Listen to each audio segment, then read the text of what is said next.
জামায়াতের আমির শফিকুর রহমান বলেছেন যে সংস্কারের উপর যে গণভোট হয়েছে এটার পুরোটাই মানতে হবে, এর কোনো খণ্ডিত অংশ বাস্তবায়ন দেখতে চাই না আমরা। তিনি বলেছেন জুলাই সনদের ভিত্তিতে ভোটের অনুপাতে উচ্চকক্ষ গঠন করা এখন আইনি ও নৈতিক দায়িত্ব বলে মন্তব্য করেছেন ইসলামী আন্দোলন বাংলাদেশের আমির ও চরমনাই পীর। আর জনগণ গণভোটে হ্যাঁ এর পক্ষে রায় দিয়েছে। এখন জুলাই সনদ পুরোপুরি বাস্তবায়ন করতে কি বিএনপি বাধ্য, নাকি নোট অফ ডিসেন্ট অনুযায়ী খণ্ডিত বাস্তবায়ন করতে পারবে? ডাক্তার জাহিদুর রহমান। একটা ইন্টারেস্টিং ফাইন্ডিং আছে, আমি এটা নিয়ে দুদিন ধরে কথা বলছি, ইলেকশনের পর থেকে। ইনফ্যাক্ট দর্শকদেরকে রিকোয়েস্ট করব, অনলাইনে গণভোটের যে ব্যালট, পিঙ্ক ব্যালটটা পাওয়া যায়, মানে কেউ কেউ এটা ঠিক করেননি, তারা ভোট দিয়ে ছবি তুলে ফেলেছেন। গোপন কক্ষে ছবি তোলাটা বেআইনি এবং এটা সামহাও এখন অনলাইনে পাওয়া যায়। 4টা অপশন আছে, ক খ গ ঘ। ক খ হচ্ছে মূলত সেই জিনিসগুলো যেগুলোতে বিএনপির নোট অফ ডিসেন্ট আছে। বিএনপির অনেক কিছুতে নোট অফ ডিসেন্ট আছে, এর মধ্যে যেগুলোকে সরকার গুরুত্বপূর্ণ মনে করেছে ওগুলোকে বের করে নিয়ে আসছে। গ হচ্ছে 30টা বিষয়, কিছু উল্লেখ করা আছে আর বাকিগুলো মিলে 30টা বিষয় সবাই একমত হয়েছে, নোট অফ ডিসেন্ট নেই। ঘটায় পরে আসছি। আচ্ছা, যে কেউ ব্যালটটা খুঁজলে দেখবেন খুব ইন্টারেস্টিংলি কতে লেখা আছে তত্ত্বাবধায়ক সরকার এবং অন্যান্য কমিশনগুলোর কথা গঠিত হইবে। আপনি ভাষাটা খেয়াল করেন। জি। খতে আছে আপার হাউসের কথা, যেটা প্রপোর্শনাল রিপ্রেজেন্টেশনে হবে এবং সংবিধান সংশোধন করার জন্য সংখ্যাগরিষ্ঠতার প্রয়োজন হইবে। জি। গতে কি লেখা আছে জানেন? যে 30টা এগুলো উল্লেখ করে দিয়ে বলছে নির্বাচিত দলগুলো এটা করিতে বাধ্য থাকিবে। জি। গতে বাধ্য থাকিবে বলা আছে, উপরে 2টা জেনারেল স্টেটমেন্ট আছে। ঘ খুব সিম্পল, সেটা হচ্ছে এর বাইরে যা যা আছে।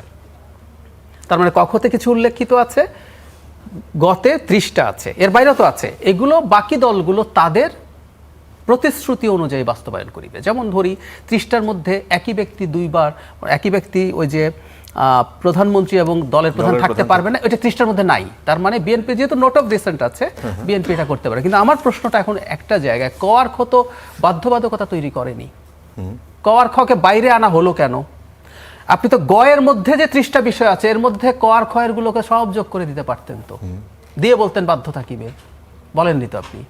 আপনি বলছেন ক আর খকে বলছেন জেনারেল স্টেটমেন্ট। সো আমার রিডিং এইরকম, এই ভাষাগত ভিন্নতার কারণে হায়ার ইন্টারপ্রিটেশন, যদি অন্য আলোচনা আছে, এই গণভোট itself is illegal, unconstitutional. Illegal, হ্যাঁ, আমি আলোচনা করব, কোর্টে গেলে এটা নিয়ে শক্ত ডিবেট করা সম্ভব, আমি আসবো সেই জায়গায় যদি আপনারা পরবর্তীতে আসে। আমি প্রাথমিকভাবে এই রিডিংটার কথা বলছি। আচ্ছা, এই রিডিং মতো আমি যদি এটাকে এভাবে পড়ি যে হার ইন্টারপ্রিটেশন হচ্ছে এটা ক আর খ এক ধরনের দিক নির্দেশনামূলক বক্তব্য, আর গ হচ্ছে বাধ্যবাধকতা। আপনি চাইলে আমি একদম আক্ষরিকভাবে পড়ে শোনাতে পারবো।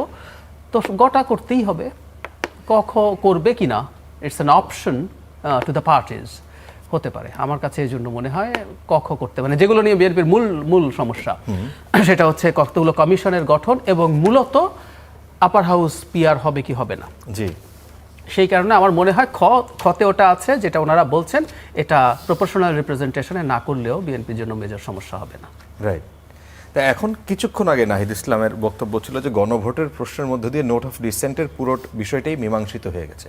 আপনি কি এই জায়গায় কোনো মানে কোনো ভিন্ন মত, পুরোপুরি আপনি ভিন্ন মত? আমি ভিন্ন মত পোষণ করছি। আর আরেক ডিবেট তো আছেই, মানে গণভোট ইটসেলফ, মানে আপনি রেফারেন্ডাম এই জায়গায় করে তারপর আপনি যেভাবে বলছেন, আমরা যদি প্রাথমিক কথা বা আপনি যদি এখন চান আই ক্যান এক্সপ্লেইন দ্যাট, যে এটাও ইটসেলফ আপনি সিরিয়াস প্রশ্ন তুলতে পারেন কনস্টিটিউশনাল। শুডাই এখন বলবো? আচ্ছা, সেটা নিয়ে আসবো। কামরুজ্জামান কামরুল রয়েছেন এবং সার্জিস আলম, মানে সদা জাস্ট ইলেকশন করে জীবনের প্রথম নির্বাচন ছিল, তাই না? কেমন অভিজ্ঞতা ছিল সার্জিস আলম? তারপরে এই আলোচনায় ঢুকি। কেমন অভিজ্ঞতা ছিল বড় দলের হয়ে, একটা দলে ঢুকেই দল নতুন, নিজে একটা বড় দলের একটা অংশ হয়ে নির্বাচন করলেন, কেমন অভিজ্ঞতা ছিল? অভিজ্ঞতা আন্দোলনের চেয়েও কঠিন ছিল। আন্দোলনের চেয়েও কঠিন ছিল? নির্বাচনের অভিজ্ঞতা আন্দোলনের চেয়েও কঠিন, কারণ আমরা যতটা সহজভাবে ভাবি আন্দোলনটা কীরকম, আমি যদি পাবলিক পালস, পিপলস পালসটা বুঝে ওই অনুযায়ী কর্মসূচি দিয়ে আপোষহীনভাবে আমার লড়াইটা করে যাই, আমার গন্তব্যে আমি পৌঁছাবো ইনশাআল্লাহ, এরকমই ছিল। কিন্তু এই জায়গাটা হচ্ছে আমি আমার জায়গায় আপোষহীনভাবে লড়াই করে যাচ্ছি, মানুষ তার জায়গা থেকে চাচ্ছে এবং ভোট গ্রহণের শেষ পর্যন্ত ফলাফল পক্ষে, কিন্তু গণনা এমন কিছু একটা হলো, আমরা ভাবলাম ভোট গ্রহণ যেহেতু ঠিকঠাক হয়েছে, আমার আসনের কথা বলছি, আমি 300 আসনের কথা বলছি না, গ্রহণ যেহেতু ঠিকঠাক ছিল আমরা নির্ভার ছিলাম, এত বেশি তদারকিতে ছিলাম না। কিন্তু হঠাৎ করে গণনার মধ্যে বেশ কিছু এমন কিছু ঘটনা ঘটলো যেগুলো প্রত্যেকটা মানে খটকা engineering লেগেছে। হলো। হ্যাঁ, প্রত্যেকটা খটকা লেগেছে। প্রথম 155টা সেন্টার, প্রথম 80টা ঘোষণা করলো 8000 ভোটে এগিয়ে। তারপরে 2 ঘন্টা সকল কেন্দ্রে ভোট ফলাফল ঘোষণা করা বন্ধ থাকলো। একসাথে 155টা কেন্দ্রে ঘোষণা করা হলো, আমরা 7000 ভোটে হেরে গেলাম। তো যতটা সহজভাবে ভেবেছিলাম এতটা সহজ না। প্রশাসন থেকে শুরু করে অন্য রাজনৈতিক দলের যারা নেতাকর্মী ছিলেন তাদের উপরে যতটা আস্থার সাথে এই লড়াইটা লড়েছিলাম, ওই আস্থার উপযুক্ত মূল্য তারা দিতে পারেনি। আচ্ছা, সেটা কার দোষ? মানে প্রশাসন নাকি ইঞ্জিনিয়ারিংটা থার্ড পার্টি কেউ এসে? না, খুব স্বাভাবিকভাবে এখানে তো বিএনপির তাদের জায়গা থেকে সংশ্লিষ্টতা ছিল, প্রশাসন সহযোগিতা করেছে। আমাদের দায় হচ্ছে যে আমরা অতি সরল মনে এগুলো বিশ্বাস করেছিলাম।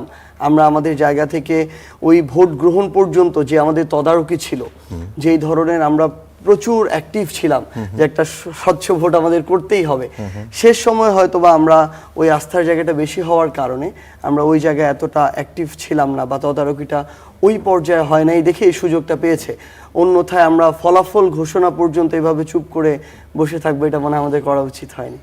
আচ্ছা, মানে শেষ পর্যন্ত ফাইন্ডিংসটা কি, মানে আপনাদের অভিযোগটা কি ছিল? মানে কিভাবে যদি ফলাফল ইঞ্জিনিয়ারিং করা হয় তাদের পক্ষে নিয়ে যায়, সেটা কিভাবে হয়েছে? না, এটা হচ্ছে আমরা যখন 80টা কেন্দ্রে আমার ফলাফল ঘোষণা করা হলো তখন আমি 8000 ভোটে এগিয়ে, তখন পর্যন্ত মোট কেন্দ্র কত ছিল? 155টা। আচ্ছা। তো এরপরে কেন্দ্র কিন্তু একটা একটা করে সেটা তো ঘোষণা হচ্ছিল। মাত্র অর্ধেক, মোটামুটি অর্ধেক। না, কেন্দ্র একটা একটা করে ঘোষণা হচ্ছিল।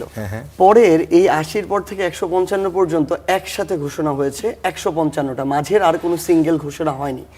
এই 2 ঘন্টায় প্রত্যেকটা কেন্দ্রে ফলাফল ঘোষণার প্রস্তুত ছিল, কিন্তু বিএনপির নেতাকর্মীরা কেউ সাংবাদিক পরিচয়ে গিয়েছে কার্ড নিয়ে, কেউ পর্যবেক্ষক হিসেবে গিয়েছে, কেউ পেশি শক্তি প্রয়োগ করে গিয়েছে, কেউ দলীয় পরিচয়ে বড় বড় পরিচয়ে গিয়েছে, জেলা সভাপতি সেক্রেটারি, উপজেলা সভাপতি সেক্রেটারি গিয়ে তারা 2 ঘন্টা কোনো ফলাফল ঘোষণা করতে দেয়নি। এমনকি আমার একটা কেন্দ্রে এরকমও হয়েছিল যেখানে প্রিজাইডিং অফিসার ফলাফল ঘোষণা না করে ব্যালট বাক্স নিয়ে ডিসি অফিস পর্যন্ত চলে আসছিল। সেখানে সাধারণ মানুষ তাকে ব্যালট বাক্স সহ ওইখানে রাস্তায় আটক করে। আচ্ছা, তো এই ধরনের ওই কেন্দ্রে আপনার ইয়ে ছিল না, এজেন্ট ছিল না? হ্যাঁ, এজেন্ট ছিল। এজেন্টকে কোনো রকম তোয়াক্কা না করে ধমক দিয়ে ভয়ভীতি দেখে বের হয়ে আসছিল। যখন এজেন্ট চিল্লাফাল্লা শুরু করে, সাধারণ মানুষ যখন এটা জেনে যায়, তখন রাস্তার মধ্যে তাকে আটকানো হয় এবং পরবর্তীতে ওইটা আবার কেন্দ্রে ফিরিয়ে নিয়ে যাওয়া হয়। প্রিজাইডিং অফিসারকে আইন শৃঙ্খলা রক্ষাকারী বাহিনীর মানুষজন মারধর করে যে তারা এটা কার ইশারায় করলো, কিভাবে করলো। এবং এরকম একটা পরিস্থিতি তৈরি যখন করা হলো, হ্যাঁ না আমি বলছি, এরকম একটা পরিস্থিতি যখন তৈরি করা হলো, আমরা সবাই তখন ওইখানে। এটা শেষ করে আমরা যখন ডিসি অফিসে আবার যাচ্ছি সেন্ট্রাল কন্ট্রোল রুমে, এর মধ্যে তাদের কাছে 155টা সেন্টারের ফলাফল রেডি, এর মাঝে আর কোনো ঘোষণা করা হয়নি। ফলাফলে 7000 ভোটে তার আগে ফলাফল ঘোষণা করছে। এইটা নিশ্চয়ই এক কেন্দ্রের ফলাফল ছিল না, এটা তো অনেকগুলো কেন্দ্রের মিলে 7000 ভোট। না, যেটা হচ্ছে যে প্রত্যেকটা ক্ষেত্রে কিন্তু একটা একটা করে ঘোষণা করা হচ্ছিল, একটা ঘোষণা করা হচ্ছে, আমরা হিসাব করছি, যোগ করছি। কিন্তু 80 থেকে 155 সময় কত বাজে রাত? যখন সর্বশেষ ঘোষণা করা হয় তখন রাত মোটামুটি একটা। আর ওই 80টা পর্যন্ত কত? রাত 8টা। রাত 8টা। আমি একটা জিনিস জানতে চাই, ওই যে যেগুলো শেষে আসছে আপনি বলছেন, ওগুলোতে আপনার এজেন্টের কাছে ডেটা ছিল না? এরকম বেশ অনেকগুলো সেন্টার আছে যেখানে এজেন্টের স্বাক্ষর ছাড়াই ওই শীটগুলো ডিসি অফিসে জমা দেওয়া হয়েছে। আপনার এজেন্ট কি ছিল না? ওটা নিয়ে কমপ্লেইন করেছেন? অবশ্যই ছিল। মানে যেটা হয়েছে এখানে ওই দিন, মানে এগুলো সবাই তো সেন্টার ওয়াইজ বিভক্ত এবং আমরা পুরো সেন্টারগুলোর সাথে একসাথে যোগাযোগ করতে পারছি না। সেখানে পেশি শক্তির প্রয়োগ হয়েছে, সেখানে অনেক ক্ষেত্রে জামাতের এজেন্ট ছিল আমাদের, তাদেরকে অনেক ভয়ভীতি দেখানো হয়েছে, হুমকি দেওয়া হয়েছে। এবং এই প্রত্যেকটা জিনিস আমরা তার পরের দিন সকাল থেকে তারা প্রত্যেকে কান্নাকাটি করে বাড়িতে এসে এই অভিযোগগুলো জানিয়েছে। তার আগের রাতে বিভিন্ন কারণে তারা জানাতে পারে না, অনেকে ভয় পেয়েছে, অনেকে হুমকি দেয়, তাদের ফোন ছিল না, অনেকেই একদম বের করে দিয়েছে। আসলে কি ছিল সেনাবাহিনী খুব টাফ ছিল না, এরকম সেনাবাহিনী তো প্রত্যেকটা সেন্টারে থাকতে পারে না। অভিযোগ করলে আগের দিন যদি হয়ে থাকে, আমাকে তো নির্বাচন করতে দেয় না সেনাবাহিনী, এত পরিমাণ না, সেনাবাহিনী ছিল। তাদের ব্যাপারটা কিরকম, তাদেরকে আপনি ফোন দিয়ে জানাবেন, সে আপনার সেন্টারে আসবে। কিন্তু এরকম অনেকগুলো সেন্টারে আছে যেই সেন্টারে যারা আমাদের পোলিং এজেন্ট ছিল তারা ভয় পেয়ে ওই জায়গা থেকে অনেককে বের করে দেওয়া হয়েছে, অনেককে ওই জায়গায় বসিয়ে রাখা হয়েছে, একটা কথা বলতে পারে নাই। এমনও ঘটনা ঘটেছে ফোন নিয়ে নেওয়া হয়েছে ওই জায়গায়। কিন্তু ওই মুহূর্তে তারা ওইখানে এই ভয় মানে ভীত অবস্থায় ওইখান থেকে আমাদেরকে না জানিয়ে ওইখান থেকে চলে গিয়েছে পরের এবং ওই পর্যন্ত ফলাফল ঘোষণা পর্যন্ত আমাদের কাছে আমি পজিটিভ ছিলাম দেখেই আমি গিয়ে কিন্তু বিএনপির যিনি প্রার্থী ছিলেন ৭ বিজয়ী আমি তাকে নিজে নতুন করে একটা যেন আমরা এই মানসিকতা প্রদর্শন করতে পারি এই জন্য আমি নিজে গিয়ে তার ফলাফল যখন ঘোষণা করে তাকে আমি অভিনন্দন জানিয়ে এসেছি ওইখানে রাত 1টার দিকে ডিসি অফিসে। আচ্ছা, কিন্তু ওই তার পরের দিন যখন তাদের জায়গা থেকে 155 জন প্রধান পোলিং এজেন্ট আসতে থাকে তারা তাদের জায়গাগুলো থেকে এই অভিযোগগুলো করতে থাকে এবং আমরা বিভিন্ন অভিযোগগুলো যখন একটা কপি ওখানকার প্রিজাইডিং অফিসার দেয় সেই কপির কিন্তু ছবি তুলে রাখে যে পোলিং এজেন্ট থাকে যে হ্যাঁ কোন দল ধানের শীষ এত, দাড়িপাল্লা এত, শাপলাকলি এত, এইভাবে করে লিখে রাখে না? তো ওই জায়গায় সে ছবি তুলে রাখে না, না? ঘটনাটা ঘটে লেখার আগে, গণনার শুরু থেকে লেখার আগে পর্যন্ত। যখন লেখা একবার হয়ে যায় সেই ছবি সবার কাছেই থাকে, সেই ছবি আমাদের কাছে চলে আসে। কিন্তু এই মধ্যবর্তী কেন্দ্রে আসার আগে মানে একদম সেন্টার যেখানে ডিসি অফিসে আসার আগে ওই কেন্দ্রের ওখানে তো ওই কেন্দ্রে ডিক্লারেশন দিয়ে তারপরেই না ডিক্লারেশনের আগেই ঘটনাটা হয়। ভাই ভালো বলতে পারবে মানে কেন তার আগেই হয়। ধরেন একটা সেন্টারে ভোট হচ্ছে 4000, 4000 ভোট কাউন্ট হচ্ছে। এখানে আরেকটা খেলা হয়েছে, আমরা আসলে অভিজ্ঞতার অভাবের কাছে কিছুটা হেরেছি। ধরেন আমার বিএনপি যিনি প্রার্থী তার প্রধান পোলিং এজেন্ট একজন, আরো অন্যান্য দল যে দলগুলোর নাম সচরাচর আমরা জানি না এইরকম 4টা দলের প্রধান পোলিং এজেন্ট উনি দিয়েছেন, উনি কিনে নিয়েছেন টাকার বিনিময়ে। মানে বিএনপির যিনি প্রার্থী, হ্যাঁ বিএনপির যিনি প্রার্থী, অর্থাৎ ধরেন কারো আনারস মার্কা, কারো একতারা মার্কা, এইরকম 4টা দলের প্রধান পোলিং এজেন্ট তার কেনা এবং তার দেয়া। তার মানে ওই ভোট কেন্দ্রে তার প্রধান পোলিং এজেন্ট 5 জন, আমার প্রধান পোলিং এজেন্ট 1 জন। এখন 5টা জায়গায় গণনা হচ্ছে, প্রিজাইডিং অফিসার বা সহকারী প্রিজাইডিং অফিসার এটা অবজার্ভ করছে। এই আমার একজন সর্বোচ্চ একটা জায়গায় লক্ষ্য রাখতে পারে, ওখানে বান্ডিল হচ্ছে, কিন্তু কোনো জায়গায় বান্ডিল 90টাতে হয়ে যেতে পারে, কোনো জায়গায় বান্ডিল 110টাতে হতে পারে। এই কাউন্টিংটা তার দ্বারা এত জায়গায় মনোযোগ দেওয়া কোনোভাবে ওই মুহূর্তে সম্ভব হয় না। এবং আরেকটা গুরুত্বপূর্ণ ঘটনা হয়েছে, খুবই অবাক করা বিষয়, আমার 155টা সেন্টারে সাংবাদিক পরিচয়ধারী কার্ড ছিল তাদের, কিন্তু প্রত্যেকেই বিএনপির পোস্টেড নেতাকর্মী। তারা বিগত 1 মাসে বিভিন্ন মেকানিজম করে বিভিন্ন পোর্টালের নাম কাওয়াস্তে, যেগুলোর নাম কেউ কোনোদিন শুনে নাই। কিন্তু একজন সাংবাদিক কার্ড নিয়ে গিয়ে ভেতরে কি করতে পারে? ভোট দিতে পারে? সাংবাদিক না উনি, তাহলে উনি উপজেলা বিএনপির সেক্রেটারি। আচ্ছা, উনি বিএনপির সেক্রেটারি হিসেবেই ভেতরে গেল, কিন্তু সে গিয়ে কি করতে পারে? ভোট দিতে পারে? এখানে আমার উনি একজন এরকম একটা উপজেলা বিএনপি সেক্রেটারি মনে করেন, যখন কাউন্টিং হচ্ছে এখানে আমার 5 জন প্রধান পোলিং এজেন্ট আর আমার এখানে 1 জন, তাকে যে মানসিক প্রেশারটা ক্রিয়েট করা যায়, এই ক্রিয়েট করা দিয়েই একটা সেন্টারে 100 ভোট এদিক ওদিক করা কোনো ব্যাপারই না। আপনি যদি একটা সেন্টারে 100 ভোট এদিক ওদিক করতে পারেন, 4000 গুনতে গিয়ে 100 মানে কি 50টা এদিক ওদিক করতে হবে, ওইদিকে 50টা কমবে, এদিকে 50টা বাড়বে। আপনি যদি এটা করতে পারেন তাহলে 155টা সেন্টার আপনি 15,500 ভোট এদিক ওদিক করতে পারেন। আপনার তো জেতার জন্য এবার 100 মার্জিন 300 ভোটে হারছে না জিতছেন, আমি তো 7000 ভোটে হয়েছি, আমাকে যেটা দেখানো হয়েছে। তো এটা খুবই সহজ। এটা আপনি মনে করেন যে এটা আপনাকে দেখানো হয়েছে? কোনটা? মানে এটা শেষ পর্যন্ত আপনাকে দেখিয়েছে, মানে আসলে আপনি হারেন না? আমার এই জায়গায় মানে আমি নির্দ্বিধায় এখনো বলতে পারি আমার সর্বশেষ যেটা আমাদের রিডিং, এবং আমাদের আরো বেশ কিছু তথ্য এসেছে যে এই তথ্যটা ওখানে ইন্টারনালি প্রশাসনের দায়িত্বে ছিল। জুনিয়র যারা, কেউ হয়তো সৈনিক, কেউ হয়তো কনস্টেবল, কেউ হয়তো বিজিবির জাস্ট হচ্ছে নতুন জয়েন করেছে এরকম একজন সদস্য, তারা তাদের জায়গা থেকে বলেছে ভাই আমাদের কিছু করার ছিল না, এখানে উপরের কিছু করার নির্দেশ ছিল। আমি আমার জায়গা থেকে চ্যালেঞ্জ করে বলছি, এই জন্য আমি লিখিত অভিযোগও করেছি প্রধান নির্বাচন কমিশনে, এটা রিকাউন্টিং হলে আমি জিতবো ইনশাআল্লাহ। আচ্ছা, তো সেটা কি কমিশন আমলে নিয়েছে? জি, লিখিত অভিযোগ দিয়েছি, এখন তাদের অ্যাকশনের পালা। আচ্ছা, কামরুজ্জামান কামরুল, আপনি প্রথমবারের মতো সংসদ সদস্য, আপনাকে অভিনন্দন। তো সার্জিস আলম যেখানে সংসদের 1 নম্বর আসন হচ্ছে পঞ্চগড় 1, সেখান থেকে নির্বাচন করেছেন, আপনি হচ্ছেন সুনামগঞ্জ 1 থেকে নির্বাচন করেছেন, আপনি প্রথমবারের মতো। আপনি একটু বলবেন যে আপনার অভিজ্ঞতা কেমন ছিল? আপনাকে কি এইভাবেই করতে হয়েছে নাকি বিষয়টা আপনি দীর্ঘদিন ধরে কাজের ফল পেয়েছেন? আমি দীর্ঘদিন ধরে কাজের ফল আছে, আর আমার ছোটো ভাই যেটা বলছেন এটা কোনোভাবেই সম্ভব না। এখানে পোলিং এজেন্ট থাকে, এখানে প্রিসাইডিং থাকে, এখানে সিসি ক্যামেরা থাকে প্রত্যেকটা জায়গাতে, প্রত্যেকটা সেন্টারে সিসি ক্যামেরা ছিল। এবার এটা 2-3 জন মানুষ একমত হতে পারেন, এখানে মিনিমাম 10 জন 15 জন মানুষ থাকে। কোনোভাবেই সবাইকে কানেক্ট করে এক করে ফলাফল চেঞ্জ করার কোনো সুযোগ নেই। এখানে আমার এজেন্ট থাকবে, একটা এজেন্ট যতক্ষণ পর্যন্ত চূড়ান্ত ফলাফল না দিবে ততক্ষণ পর্যন্ত সাইন করবে না। এটা নিয়ম আছে। তাহলে ওনার এজেন্ট নিশ্চয়ই সাইন করছে। সাইন ছাড়া অনেকগুলো আসছে। সাইন ছাড়া তো আসবে, তো আপনি অ্যাকসেপ্ট করবেন কেন? কেমনে? এটাই আমরা আসলে পরে না, জানতে অনেক ক্ষেত্রে এজেন্ট চলে যায়। একটা ঘটনা শোনা গেছে, অনেক সময় এজেন্ট থাকে না। এখন এটা একটা সমস্যার জায়গা আর কি। আচ্ছা। গুরুত্ব দেয় না। ওই যে সার্জিস যেটা বলছে, সম্ভবত এটা ইম্পর্টেন্ট। নির্বাচন ম্যানেজমেন্ট ইটসেলফ, হয়তো এজেন্ট এমন মানুষজনকে দিয়েছেন যারা আসলে শেষ পর্যন্ত থেকে এনশিওর করে আসতে হবে। অনেক ক্ষেত্রে এটা করেন। আমি আর অন্যান্য ক্যান্ডিডেটদের কাছে এটা সেটা শুনেছি। সার্জিস যেটা বলছেন সেটা একটা অভিযোগ। এখন যারা হেরে যান তারা আসলে নিজেকে পপুলার বানানোর জন্য অথবা নিজের ভোট আছে এটা প্রমাণের জন্য অনেক সময় এটা হয়তো বলেন। সার্জিস অনেক ভালো করেছেন। একটা জিনিস add করি শুধু। সার্জিস অনেক ভালো করেছে, আমি মনে করি। না, আমি একটা জিনিস শুধু অ্যাড করি, সেটা হচ্ছে ভাই, মানে যদি অভিযোগ দেওয়ার ইচ্ছা থাকতো তাহলে যখন প্রার্থীকে বিজয়ী ঘোষণা করা হয় রাত 1টার দিকে ডিসি অফিসে, আমি নিজে তাকে অভিনন্দন জানিয়ে এসেছি ওইখানে, এবং এটা ফুটেজ আছে। আর আমার মনে হচ্ছে আমার এই সৎ সাহসটা থাকা উচিত, যিনি বিজয়ী হয়েছেন তাকে অভিনন্দন জানান। আচ্ছা। আমি জানিয়ে এসেছি, এবং ভোটটা আমি যদি বলি 1,74,000 এবং 1,68,000। জি, এত কম না। সার্জিস অনেক ভোট পেয়েছে, সার্জিস অনেক ভালো করেছে। শিওর। কামরুল।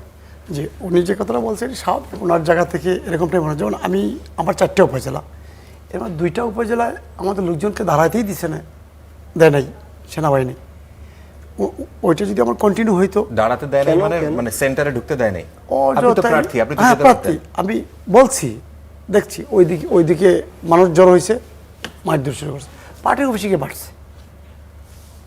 আমার মানে কোনো রকমের অনিয়ম তারা করতে দেন নাই, তাই তো? অনিয়ম না, মানে ইচ্ছা করেই, মানে এই আমাদের দলের দেখলেই এরকমটা করছে আচ্ছা। অনেক জায়গায়। তারা কি অন্য দলের হয়ে এরকম না না, বলছে এটা নাকি? এরকম না, আমি জানি না কেন করছে, কিন্তু মানে মুভ করতে দেয় নাই, মানুষ ভয়ে আতঙ্কে যায় নাই, বুটে যায় নাই। আপনার নিকটতম সেনাবাহিনীর ভয়ে? হ্যাঁ, অনেক, নিকটতম এটা আপনি খুঁজ নিয়ে দেখেন, শুধু আমি শুনছি আরো বেশ অনেকগুলিতে করছে এগুলো। না, তারা যেখানে বিশৃঙ্খলা তৈরি হতে পারে এরকম কোনো না, শঙ্কা আছে, সেনাবাহিনী তারা নিয়ে আগে অভিযোগ থেকে নাই। এরকম আমার নির্দেশনা এরকম আমার ছিল? এখানে তো একদম 0% ছিল যে উপজেলায় করছে, ধর্মপাশা এবং জামালগঞ্জে কোনো ধরনের অকারেন্স নেই, কোনো ধরনের অনিয়ম নেই, কিচ্ছু নেই। একটা গ্রামের বাজারে গিয়ে মারধর করেছে। গ্রামের আমি বাজারে অভিযোগ করেছি, এমনি যে হ্যাঁ, মারধর করবে? আমি অভিযোগ করেছি, আমাদের যে দায়িত্বপ্রাপ্ত সেনাবাহিনী ছিল ওনাকে বলছি বারবার, পরে আমি আরো উপরে জানাইছি, কথা বলছি, ঠিক আছে দেখছি। আচ্ছা এরকম করে 4টা 5টা 10টা ঘটনা এরকম। আচ্ছা, কিন্তু এটা হচ্ছে ওভারঅল আপনার জ্ঞাতার্থে বলে যে ওভারঅল সেনাবাহিনীর যে ভূমিকা ছিল এই নির্বাচনে, সেটা নিয়ে কিন্তু ওইভাবে কোনো প্রশ্ন আসে নাই, এবং সবাই তাদেরকে ধন্যবাদ দিয়েছে, কৃতজ্ঞতা প্রকাশ করেছে। আমি তাদেরকে ধন্যবাদ দেই, কিন্তু আমার ছোট ছোট এই বিষয়গুলো আপনার বুঝে আসে নাই, তাই তো? যে কেন এরকম কেন হলো? করলো, আচ্ছা। আমি জানি না কেন করলো। আমি ধন্যবাদ দিই, কিন্তু তাতে কি হয়েছে, অনেক গ্রামের সরল মানুষ, সেনাবাহিনী যখন 5 জনকে মারবে, আপনি 1000 মানুষ 2000 মানুষ আর সেন্টারে আসবে না। কেন ভোট বাবা, দিবে কি না? দরকার আছে আমি ভোট দিয়ে মার খাবো? আচ্ছা এরকম হয় না, ভয়। এই কারণে আমাদের এখানে কাস্টিং কিন্তু অনেক কম হয়েছে, আচ্ছা অনেক কম হয়েছে। কত casting। percent? 51%। আচ্ছা এটা আমার এখানে আরো বেশি হওয়ার কথা, আচ্ছা মিনিমাম 60% হওয়ার কথা, আচ্ছা। এটা হয় নাই। আচ্ছা, আপনার ভোটের ব্যবধান কত ছিল? ভোটের ব্যবধান নিয়ারলি 73,000-এর মতো, 73,000। আচ্ছা, হিউজ। আরো বেশি হওয়ার কথা ছিল। আরো বেশি হওয়ার কথা ছিল। আচ্ছা, আপনার নিকটতম প্রতিদ্বন্দ্বী জামায়াতের প্রার্থী ছিলেন, জামাতের প্রার্থী ছিল, উনি পেলেন কত? উনি পেলেন 92,000। আর আপনার? 1,61,000। 1,62,000। আচ্ছা, নিশ্চয়ই আপনার দীর্ঘদিনের মানুষের সাথে লেগে থাকার ফল। আপনি একটু বলবেন যে আপনাদের দল বিএনপি চেয়ারম্যান তারেক রহমান বারবার শান্তি বজায় রাখার নির্দেশ দিচ্ছেন, কিন্তু দেশের বিভিন্ন জায়গায় বিশৃঙ্খলার খবর আমরা পাচ্ছি। আপনার আসনের নেতাকর্মীরা যাতে কোনো ধরনের প্রতিহিংসায় না জড়ায়, তার সাথে যদি দেখেন যে তারেক রহমান নিজে একটা দলের প্রধান, তিনি যারা হেরে গেছেন, ধরেন জামায়াতের আমির, তার বাসায় গিয়ে যখন ফুল দিচ্ছেন, এনসিপির নাহিদ ইসলামের বাসায় যখন যে ফুল দিচ্ছেন, সেইটা একটা বার্তা আপনাদেরকে দেয় কিনা, সেটা লোকাল পর্যায়ে, স্থানীয় পর্যায়ে কোনো প্রভাব সেটা রাখে কিনা? হ্যাঁ, অবশ্যই রাখে। আমাদের নেতাকে ফলো করে আমরা সবাই সবার জায়গা থেকে আমরা এই কাজগুলি করছি। আমাদের জামায়াতের আমির তুফাইল ভাইকে আমি ওই দিনেই 2বার ফোন দিই, এবং আমাদের যারা নেতৃবৃন্দ ছিল। একটা ঘটনা বলি, যেদিন নির্বাচনের দিন তুফাইল ভাইয়ের বরাত দিয়ে ওনাদের একজন এই জামাতের ইউনিয়ন আমির যাকে বলে, ওনার কথা বলে উনি বিভিন্ন সেন্টারে যাচ্ছেন, লোকজন আটকাচ্ছে। আমি গিয়ে দেখি তো এখন একটা হইচই শুরু হচ্ছে, কারণ উনি বলতেছেন উনি প্রধান এজেন্ট, ওনার কাছে কোনো কাগজ নেই, উনি মূলত এজেন্ট না, এমনিতে উনি অনেক সেন্টারে যাচ্ছেন, ওদের লোকজন তো আছে, ওদের সাথে দেখা করছেন। জি। মানে তখন আমি তাৎক্ষণিকভাবে আটকালাম, যেটা আমরা ভাই হয়তো একটা মিসআন্ডারস্ট্যান্ডিং হয়েছে, এটা বাদ দেন। সেটা কি নির্বাচনের দিন? নির্বাচনের দিন। কিন্তু নির্বাচনের পরবর্তীতে কোনো সহিংসতা আপনাদের না, এলাকায় আমার ঘটে নাই? এলাকায় কোনো সহিংসতা নেই, আমরা সবাইকে মিলেমিশে একসাথেই চলছে। এবং আপনি জেনে থাকবেন আমি আমার সাথে সবার এত ভালো কানেক্টেড, এই জামাত বলেন, বিভিন্ন দল, হিন্দু মুসলিম, আমাকে হিন্দু ভোট এখন না, আমি যখন উপজেলার চেয়ারম্যান হই তখনও হিন্দু ভোটের 70-80% পাই। আওয়ামী লীগ গভর্নমেন্ট, আওয়ামী লীগ তখন নির্বাচন করে, তখনকার সময় হিন্দুরা আমাকে ভোট দেয়। আর এইবার আমাকে হিন্দুরা ধানের শেষে একদম 7% ভোট দিয়েছে। আচ্ছা। এটা আমার দীর্ঘদিনের চলা, এবং ওনারা আমাকে মনে করে আমি ওনাদের মানুষ, ওনাদের সন্তান, ওইভাবেই আমি বেড়ে উঠেছি। আমি আচ্ছা, দীর্ঘদিনের আচ্ছা। রাজনীতি, আচ্ছা, আমি পরিষ্কার। যদি আমার বয়স কম, কিন্তু আমি দীর্ঘদিন যাবত জি। রাজনীতিটা ওই লাইনেই করছি। জি। সকল শ্রেণী পেশার মানুষ আমাকে পছন্দ করে। যেমন আজকে দেখেন, আমি কিন্তু নমিনেশন প্রথম পাই নাই, আচ্ছা আচ্ছা। আমি পরবর্তীতে আমার জনগণের স্বতঃস্ফূর্ততার কারণে, জনগণের চাওয়ার চাপে আমার দলের হাইকমান্ড, আমার দলের চেয়ারম্যান, উনি ওনার এক পার্টি মানে লোক পাঠিয়ে সার্ভে করে আচ্ছা। পরে আমাকে মনোনয়ন দেওয়া আচ্ছা, হয়। আচ্ছা। আর আমার নির্বাচনে আমার কোনো টাকা পয়সা লাগেনি, সকল মানুষ আমার দায়িত্ব নিয়ে নেয়। আচ্ছা, নির্বাচনে কি টাকা পয়সা লাগে এরকম? না, লাগে না। লাগে না? আমার লাগে, আমরা আমি জানি না দেখলাম, লাগে না। আমরা দুটি দলেরই বিভিন্ন রকমের অভিযোগ নির্বাচনের আগের দিন থেকে, আগের রাত, বিশেষ করে ঈদের রাত, চাঁদের রাতের মতো মানুষ নাকি টাকা আর টাকা, ভোট কেনা এক ধরনের প্রতিযোগিতা সেটা হয়ে আমি যায়। সার্জিসকে জানতে চাই, সার্জিসদের এখন দলে উনি যোগ দিয়েছেন, আসিফ মাহমুদ সজীব ভুঁইয়া, তিনি বলেছেন 10 কোটি টাকার কথা, একটা অঙ্ক বললেন না, এর নিচে নির্বাচন করা যায় না। সার্জিসকে তাই মনে করেন? তাই বলেছে নাকি? আমি শুনিনি। হ্যাঁ, আমি অঙ্কটা এক্স্যাক্টলি বলি, এরকম একটা মন্তব্য উনি করেছেন। 10 উনি কোটি নির্বাচন টাকা করতে ছাড়া পারবেন না, নির্বাচন করা যায় না, কারণ ওনার এত টাকা নাই। সার্জিস কত টাকা লাগলো নির্বাচনে? প্রথমত হচ্ছে, যেটা হলফনামে মানুষ দেয় এটা মিথ্যা। এই টাকা দিয়ে নির্বাচন হয় না বাংলাদেশে। যে বলতেছে হয় লোক দেখানো বলতেছে, অথবা মিথ্যা বলতেছে। আচ্ছা। 2 নম্বর হচ্ছে, আবার এটা এরিয়া বেসিসে ডিফার করে আর কি। উত্তরবঙ্গে একটু কম লাগে, দক্ষিণে বেশি লাগে, ঢাকায় সবচেয়ে এক বেশি সেকেন্ড লাগে। একটু যোগ করে দিন, প্রথম আলো থেকে পড়ছি, 10-20 কোটি টাকা ছাড়া ভোট করা যায় না, তাই আমাদের ভাবতে হবে। আসিফ মাহমুদ এটা উনি বলেছেন 7 নভেম্বর 2025। আমি নির্দ্বিধায় 2025। আচ্ছা। আমি নির্দ্বিধায় বলতে পারি, আমার সংসদীয় আসনে বিএনপির প্রার্থী এই ধরনের সংখ্যায় খরচ করেছেন, একদম এই ধরনের, একদম আপনার নির্দ্বিধায়। অপোজিশন? হ্যাঁ, আর আপনি? অপোজিশন। আমি তার 10 ভাগের 1 ভাগ হতে পারে। 10 ভাগের 1 ভাগ, যদি 20 কোটি টাকা ধরে 10 ভাগের 1 ভাগ হচ্ছে 2 কোটি। হ্যাঁ, 2 কোটির মতো খরচ যদি হয়েছে। ওইরকম হয়, উনি যদি ওইটা করেন। আপনার এই পরিমাণ টাকার আপনি হলফনামায় কত দেখিয়েছেন? না, এটা বললাম, এটা সবার ক্ষেত্রেই ধরেন হলফনামায় দেখানো কত 45 লাখ, কিন্তু এই যে ধরেন একজনের ধরেন 1 থেকে 2 কোটি টাকা খরচ হলো, এই খরচ ব্যক্তি হিসেবে আমার না। ধরেন আমি আমার পুরো যতগুলো ইউনিয়নের প্রত্যেকের খরচ টোটাল হিসাব করে এখানে বলতেছি, কিন্তু বিএনপির একজনের প্রার্থী ধরেন ভাইয়ের খরচ হয়তোবা উনি এক্সেপশনাল হইতে পারে, ওনারটা কোনো ইউনিয়নের কেউ চালায় দিল, আমাদেরটা যেমন আমাদের নেতা কর্মীরা নিজেদের পকেট থেকে খরচ করেছে। আচ্ছা। আমি ধরেন আমার জায়গা থেকে ওই 30-40-50 লাখই খরচ করেছি, কিন্তু সবারটা যদি হিসাব করি, যে যার ইউনিয়নে কর্মীদের খরচ, যাতায়াতের খরচ, তেল খরচ, ব্যানার ফেস্টুন খরচ যে যার মতো করেছে, এটা যদি আমি সামগ্রিকভাবে হিসাব করি তাহলে এটা বড় সংখ্যায় যাবে। কিন্তু বড় সংখ্যা বলতে কত? 20 কোটি? না, এরকম না, এরকম তো কোনোদিন হবে না। আমাদের ক্ষেত্রে হবে না, বিএনপির ক্ষেত্রে এটা হবে একদম নির্দ্বিধায়। আচ্ছা। আমাদের ক্ষেত্রে আমরা যদি বলি এটা, এই সংখ্যাটা যদি মানে সবার ইন্ডিভিজুয়াল খরচ হিসাব করি তাহলে এটা কোটির ঘরে যাবেই নির্দ্বিধায়। আচ্ছা। আর যদি আমি আমার ব্যক্তিটা ধরি, আমার ব্যক্তিটা হয়তো লাখের ঘরেই থাকবে। আবার বিএনপির একজন যিনি প্রার্থী ভাইয়ের না হতে পারে, ওনার আবার কোটি যাবে নির্দ্বিধায়। বিএনপির একটা অসুবিধা হইল, টাকা দিলে কর্মী নড়ে, নাইলে নড়ে না। আর জামাত এনসিপির ক্ষেত্রে অধিকাংশ ক্ষেত্রে কর্মীরা টাকা দিয়ে তার নিজের জায়গায় খরচ করে ফেলে, সামান্য সামান্য যে টাকা। তো এইখানে আমাদের একটা কিন্তু যদি অ্যাডভান্টেজ আপনার আছে। 2 কোটি টাকা খরচ হয়েছে, সেটাও যদি ধরি, টাকাটা আমার কোন কোন খাতে খরচ হয়? ভোট কেনা? না, কোনোদিনও না। আমাদের ভোট কেনার কোনো সামর্থ্য নাই। ভোট যদি কিনতে মানে ভোট কিনতে পারলে এই অবস্থা হইতো না, মানে অন্তত 50,000 আমরা ভোট তো বেশি অন্তত পেতাম। এটা জানি যে খুব কমন কালচার বাংলাদেশে, যে 1-2 হাজার টাকা, বোধহয় 500 টাকা হইতে পারে। হ্যাঁ, এটা কমন এটা- কালচার হচ্ছে এটা পুরনো লেগেছে। দলগুলোর ক্ষেত্রে। আমাদের ক্ষেত্রে এটা প্রয়োজন হয় না এবং এটা আমাদের সামর্থ্যও নাই। কেনার।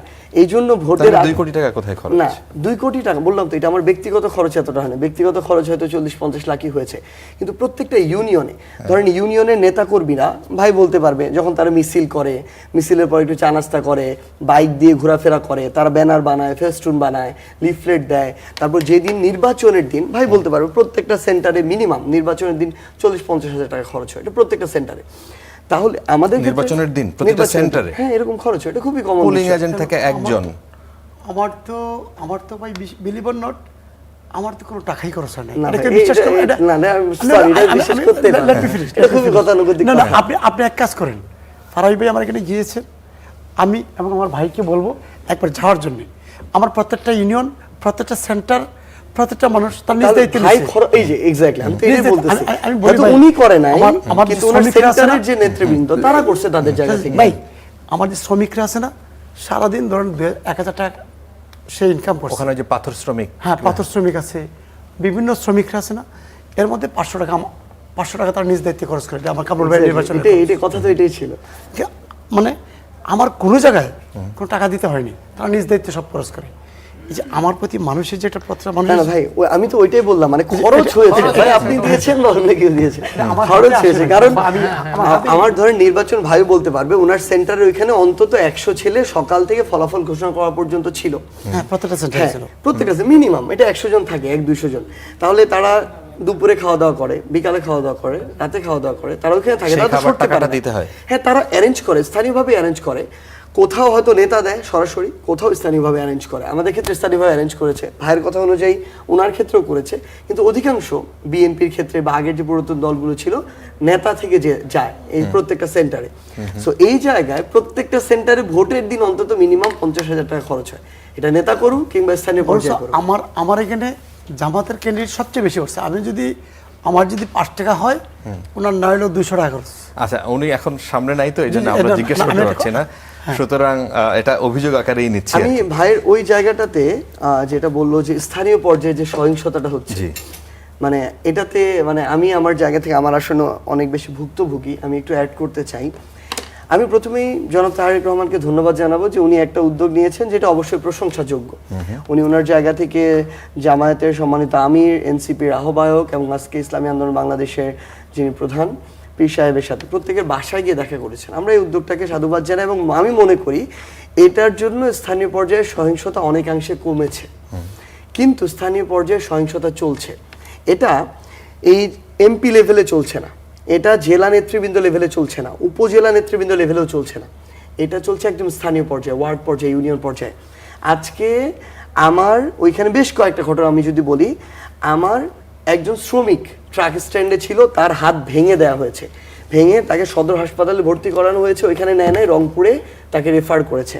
1, 2, একটা ছোট্ট বাচ্চা এখানে শাপলাকলির ও হচ্ছে একটা স্টিকার নিয়ে হাঁটতেছিল, এখনো কেন শাপলাকলির স্টিকার ও শার্টের এখানে নিয়ে হাঁটতেছে, এটার জন্য ওকে 4-5টা থাপ্পড় মারছে একটা স্থানীয় কর্মী, বলতেছে কিন্তু বিএনপির কিছু আছে প্রত্যেকটা জায়গায় এরকম উগ্র কর্মী, কিন্তু একটা ওয়ার্ড এরকম 2-3টা থাকলেই যথেষ্ট মানুষের লাইফটা অতিষ্ঠ করার জন্য। একজন ইমামকে আজকে থেকে বলে দিছে সে যেন আর ওই মসজিদে ইমামতি করতে না আসে, কারণ এই আশেপাশের মানুষজন জানতো উনি শাপলাকলিতে ভোট দিছে, এই জন্য ওনাকে বের করে দেওয়া ইমাম হয়েছে। সাহেব শাপলাকলি, ইমাম সাহেব, আচ্ছা। হ্যাঁ। এখন এরকম অনেক ইমাম সাহেবও তো আছেন যারা ধানের শীষে ভোট দিয়েছেন, এমন অনেকেই তো আছেন যারা ধানের শীষে নির্বাচন করেছেন। তাহলে কি আমরা এই কাজটা করতাম, একজন ইমামকে বের করে দিতে পারতাম? এটা তো তার ব্যক্তিগত একটা দলের পছন্দ থাকতেই পারে, আমি তো এটার জন্য তাকে মসজিদ থেকে বের করে দিতে পারি না। এই কাজ করেছেন বিএনপির একজন স্থানীয় মানে ওয়ার্ড পর্যায়ের নেতা। জি, শেষ করি ভাই। এরপরে আমার ওয়ার্ড সেক্রেটারি, এনসিপির একজন ওয়ার্ড সেক্রেটারি, খুব স্বাভাবিকভাবে নতুন দল, তাদের এখন ওই গার্ডসটা তৈরি হয় না, ওই মনোবল আস্তে আস্তে তৈরি হবে। তাকে আলাদা করে সেখান থেকে ধরে নিয়ে ক্ষেতবাড়িতে নিয়ে গিয়ে তাকে পিটানো হয়েছে। এখন তাকে যখন আমরা মামলা করতে বলতেছি, সে সাহস পায় না, কারণ তার কথা হচ্ছে যে তারা তো ক্ষমতায় চলে আসছে, তারা তো এমপি হয়েছে, আগামী 5 বছর তারা আমাকে থাকতে দিবে না, এই মামলা করে ওই মামলাতে আমি কোনোদিন দাঁড়াইতেই পারবো না, তাহলে আমার মামলা করে লাভ কি? তো এই জিনিসটা একদম স্থানীয় পর্যায়টাতে হচ্ছে। আমি এটা মনে করি যে কমে আসছে অনেকটা তারেক রহমানের এই মেসেজগুলোর কারণে, কিন্তু এটা হচ্ছে মাঠ পর্যায়ে, ওয়ার্ড পর্যায়ে, ইউনিয়ন পর্যায়ে। আচ্ছা, আমি এই বিষয়ে একটু কথা বলতে চাই। আমার ভাই এই যে বিষয়টা বলছেন না আপনি, এই বিষয়টা হচ্ছে অনেক সময় দেখবেন তার পার্সোনাল একটা বিষয় আছে, ওইটা বলছে আপনাকে ভোট দেওয়ার জন্য, এটা আপনার সাপোর্ট নেওয়ার জন্য, যেটা হয়, হয়তো এটা নাও হইতে পারে, কিন্তু বেশিরভাগ ঘটনাটা যে ঘটে, আপনাকে যেটা বলছে, বেশিরভাগ ঘটনাই ঘটে আমার ব্যক্তিগতভাবে ফারাই ভাইয়ের সাথে সম্পর্ক, মানে লাগালাগি আছে, ওনার সাথে আমার বিচ্ছেদ আছে। তো বলবে যে ভাই আমি ধানের শীষে ভোট দিয়েছি দেখে সাজেস্ট সালাম আমাকে। না, এটা তো এতদিন এটা- হয় নাই। না, এখনই হবে। নির্বাচনের পর কেন হচ্ছে? হ্যাঁ, এখনই কারণ হবে। এখন তারা তো ওই যে তার একটা ব্যাকআপ মনে করতেছে, বিএনপি ক্ষমতায় গেছে, না, না, না, তার না, না, এমপি না, তার আপনি- ধানের আপনি শীষে। খুঁজে- আমরা এটা ফিল করি, কারণ আমরা দীর্ঘদিন করে আসছি, তো জি। এই অভিজ্ঞতাটা আমাদের আছে। জি। আপনি একটু জি, যাচাই বাছাই পরিষ্কার। করেন। কিন্তু হুজুরকে একটু significantly জিজ্ঞেস করেন আমাদের যে ইমাম মিডিয়া সাহেবকে। থেকে একটা কথা মানে আমাদেরকে বলতেই হবে যে এই মেসেজটা সিনিয়র নেতৃবৃন্দ যখন এই মেসেজটা দিয়েছেন, রাষ্ট্রের যিনি ভবু প্রধানমন্ত্রী তিনি যাচ্ছেন বিরোধী দলীয় নেতার বাড়িতে, আমরা সিগনিফিকেন্টলি দেখেছি যে আমরা সহিংসতার খবরটা ওইভাবে আর আসছে না। এইটা প্রথম রাতের যা হয়েছে প্রথম কমছে রাতেই, কিন্তু আর ওই সেইভাবে মিডিয়া আর একটা কথা একটু বলে রাখা ভালো ফারাবি, সেটা হলো এভাবে বলা ঠিক না, মানে আমরা একদম কোনো সহিংসতা চাই না, কিন্তু বাংলাদেশের স্ট্যান্ডার্ডে, মানে আমরা তো আসলে ইউটোপিয়ান চিন্তা করতেই পারি, মানে বাংলাদেশের স্ট্যান্ডার্ড, সাউথ এশিয়ার স্ট্যান্ডার্ড, ইন্ডিয়ার মতো দেশ এত বছর গণতন্ত্রের চর্চা করে, আমাদের এবার এন্টায়ার নির্বাচন ক্যাম্পেইন, ইলেকশন ডে এবং নির্বাচন মানে আইন শৃঙ্খলা বাহিনীর যে ফ্র্যাজাইল অবস্থা, এর মধ্যে যা হয়েছে পরে আমি মনে করি অনেক ভালো, মানে আমি প্রত্যেকটা দলকে ক্রেডিট দিই, অনেক কম, এবং আমি টপ দুজন নেতাকে সবসময় ক্রেডিট দিয়েছি। আপনি খেয়াল করবেন নির্বাচনে তারা পরস্পরকে সমালোচনা করেছেন, দলের নাম নেন নাই, মানে তারা তাদের পরস্পরের প্রতি এতটাই সহনশীল ছিলেন, এই দুজনের এটা কিন্তু ট্রিকল ডাউন করেছে। আর যেটা হয় আমাদের পুরনো রাজনীতি, আমাদের কিছু পুরনো ধ্যান ধারণা চিন্তা আসলে থাকে, আর এর শেষের দিকে খুবই ইন্টেন্স একটা মানসিকতা তৈরি হয়, সেটার কারণে হতে আমি আবারও বলছি, আমি জাস্টিফাই করছি না, আমরা যদি তুলনা করি আগের চেয়ে এই জায়গায় এসে পৌঁছেছি, it's a very good sign. আমি আগে বলতে বোঝাচ্ছি ভালো নির্বাচন যেগুলো হয়েছিল 91, 96, 2001 এসবের কথা বলছি। আচ্ছা, ডক্টর জাহেদ, আমরা এই যে নির্বাচিত যারা প্রতিনিধি, সংসদ সদস্য নতুন, আগামীকাল তারা অর্থাৎ মঙ্গলবার তারা এমপি হিসেবে শপথ নেবেন, একই সঙ্গে তাদের সংবিধান সংস্কার পরিষদের সদস্য হিসেবে আলাদা শপথ নেবার কথা। এখন এই জায়গাটায় কিছু কনফিউশন তৈরি হয়েছে এবং আমরা এখনো পরিষ্কার না যে এটাই হতে যাচ্ছে কিনা। এটা আমরা নিজের চোখে দেখার পরে আমরা বুঝবো, এবং এটা আমাদের আগের কোনো অভিজ্ঞতা নেই। আপনি কি একটু বলবেন যে আগামীকাল সংস্কার পরিষদের সদস্য হিসেবে বিএনপি সংসদ সদস্যরা শপথ পাঠ না করলে ঠিক কি হবে, এবং একই সাথে কোনো জটিল পরিস্থিতির সৃষ্টির সম্ভাবনা আপনি দেখেন কিনা? মানে বিএনপির সদস্যরা এই ধরনের শপথ নাও নিতে পারেন, এই ধরনের নিউজ দেখেছি আমরা, এরকম কিন্তু একটা নিউজ এসছে, প্রথম আলোর একটা নিউজ আমি পড়তে গিয়ে দেখলাম, সেখানে বলেছেন বিএনপির সব সংসদ সদস্যরা তাদের সংসদ সদস্য হিসেবে শপথ নেবেন, একটা নেবেন, দুটো নেবেন না। আচ্ছা, সেটা যদি হয়, আমি প্রাথমিকভাবে কোনো জটিলতা দেখি না। আমাদের সরকার তো আসলে তৈরি হওয়ার প্রশ্ন, এই প্রবলেমটা আসলে পরবর্তীতে প্রশ্ন তোলা হতে পারে। আমরা কিন্তু একটা সিরিয়াস লিগ্যাল ডিবেটে ঢুকে যাব, কারণ যে যুক্তিটা দেয়া হচ্ছে শপথ গ্রহণ করানোর জন্য যে দায়িত্ব আছে আমাদের সংবিধানের তফসিলে, সেটাতে আসলে শুধু সংসদ সদস্য হিসেবেই শপথ গ্রহণ করানোর কথা আছে, এটা হলো সংবিধানে আছে। এখন নতুন একটা সমস্যা আছে, সেটা হলো যে আদেশে প্রশ্ন, মানে জুলাই আদেশে আবার এই শপথ হবে এই কথা আছে। সো আবারও বলছি, আমরা আসলে একটা কনস্টিটিউশনাল এবং লিগ্যাল ডিবেটে ঢুকে যাচ্ছি। কেউ যদি চায় এটাকে কোর্ট পর্যন্ত নিয়ে যাওয়া সম্ভব, দ্যাটস দ্য মেইন ইস্যু। না, কোর্ট পর্যন্ত নিয়ে মানে না নিয়ে আমি জানি না এটা সমাধান কিভাবে হবে। যেটা গণভোটে যেটা হলো, যেটা এস্টাবলিশ, যদি গণভোট মানে এটাই ধরে নিই যে হ্যাঁ মানে আপনাকে সংস্কারের যেই 84টা বিষয় বা মোটা দাগে 4টা বিষয়, আপনি সেখানে হ্যাঁ জয়যুক্ত হয়েছে, তারা মানে 65% ভোট পেয়েছে, না সেখানে জয় পায় নাই, সুতরাং এই জিনিসগুলো আপনাকে মানতেই হবে। 180 কার্য দিবসের মধ্যে জুলাই জাতীয় সনদ এবং গণভোটের ফলাফল অনুসারে সংস্কার সম্পন্ন করতে হবে। এটা যদি না মানে সেই ক্ষেত্রে কি হবে? মানে আসলে সমস্যাটা এই জায়গায় না, সমস্যাটা আরও পেছনে। সেটা হলো এগুলো আদেশে বলেছে, গণভোটে বলেছে, মানে আমি সামনে যেটা দেখতে যাচ্ছি, আমি জানি না সেটা হচ্ছে কি না। আপনি গণভোট ইটসেলফকে প্রশ্ন করতে পারেন অনেকগুলো লিগ্যাল গ্রাউন্ডে। যেমন ধরুন, কোনো একটা গণভোট বলেন আর যাই বলেন, মানে খুবই বেসিক একটা আন্ডারস্ট্যান্ডিং হচ্ছে ফিউচার পার্লামেন্টকে আপনি কোনো কিছু করতে হবে বলে বাধ্য করতে পারেন না, এটা পারেন না, এটা কিন্তু একটা ব্যত্যয় হয়েছে আমাদের। আমরা সবাই কিন্তু পলিটিক্যালি এটা মানছি, মানলে ইটস অল রাইট, যদি মানা না হয়। আচ্ছা, নাম্বার 2, আপনি বলছেন এই সংসদের কনস্টিটিউয়েন্ট পাওয়ার আছে, এটা খুব উদ্ভট এবং হাস্যকর কথা। কারণ আপনি পার্লামেন্টারিয়ানের যদি কনস্টিটিউয়েন্ট পাওয়ার থাকে, আপনি ডিবেট করতে পারবেন, আপনি ভোটাভুটি করতে পারবেন, আপনি কোনো কিছু বাতিল করতে বা গ্রহণ করতে পারবেন। আপনি কি পারছেন? এখানে পারছেন না। আপনি জাস্ট হ্যাঁ জয়যুক্ত হয়েছে, হ্যাঁ জয়যুক্ত হয়েছে করতে হবে। কিসের কনস্টিটিউয়েন্ট পাওয়ার তাহলে? তাহলে এই প্রশ্নগুলো, আর গণভোট কখন হয়? ধরুন আমাদের এই সংবিধান সংশোধন রিলেটেড লাস্ট গণভোট হচ্ছে 12th অ্যামেন্ডমেন্টের পর। আমরা কি করেছি, বা সারা পৃথিবীতে গণভোট কখন হয়? কখন হয়? আপনি একটা সংবিধান, ধরুন নতুন সংবিধান লিখবেন আপনি, আমাদের এই গণঅভ্যুত্থানের মতো একটা দেশ তিউনিশিয়াতে কি হয়েছে, পার্লামেন্ট আগে কনস্টিটিউশন লিখবে। সার্জিসরা কিন্তু এটা চেয়েছিল এবং রাইটলি চেয়েছিল। সার্জিসরা বলেছেন যে প্রথম একটা গণপরিষদ হোক, তারপর ওখানে সংবিধান লিখে আমরা এই নির্বাচনে যাব।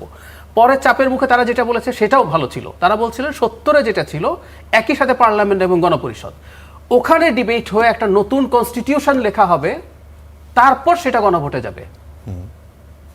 কিন্তু আপনি এখন কি করছেন, মানুষের ম্যান্ডেট ছাড়া একটা বডি, ঐক্যমত্য কমিশন, সংবিধান সংশোধনের যে ডিবেট পার্লামেন্টে হওয়ার কথা ছিল সেটা আপনি করলেন, করে এটা গণভোটে পাঠিয়ে দিয়ে পার্লামেন্টকে বলছেন তুমি এটা জাস্ট ক্ল্যারিক্যাল জব, তোমার কিন্তু কোনো স্বাধীনতা নাই ডিবেটের। এই যে পার্লামেন্টারিয়ানরা যে আসলেন, ওনাদের কিচ্ছু বলার কোনো স্কোপ নাই।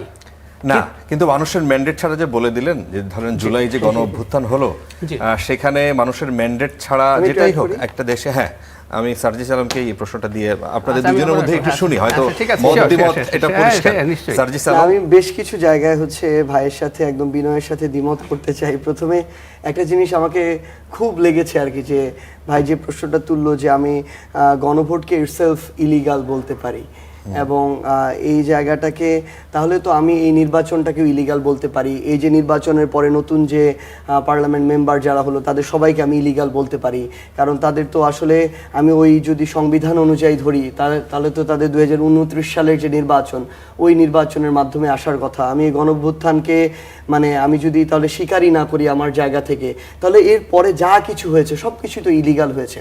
এই কথাটা তো আমরা, এগুলো প্রত্যেকটাই একটা গণঅভ্যুত্থানের কনসিকুয়েন্স, এবং এই গণঅভ্যুত্থানের চেয়ে বড় লেজিটিমেট মানে বডি এরপরে যারা এসেছে, বা এত বেশি মানুষের লেজিটিমেসি নিয়ে আর কোনো সরকারও বাংলাদেশের ইতিহাসে এসেছে কিনা এই প্রশ্নটাও থেকে যায়। সেই জায়গায় ওই গণঅভ্যুত্থানের পরে মানুষ এবং সবাই মিলে একসাথে মতামতের ভিত্তিতেই কিন্তু এই অন্তর্বর্তীকালীন সরকার হয়েছে।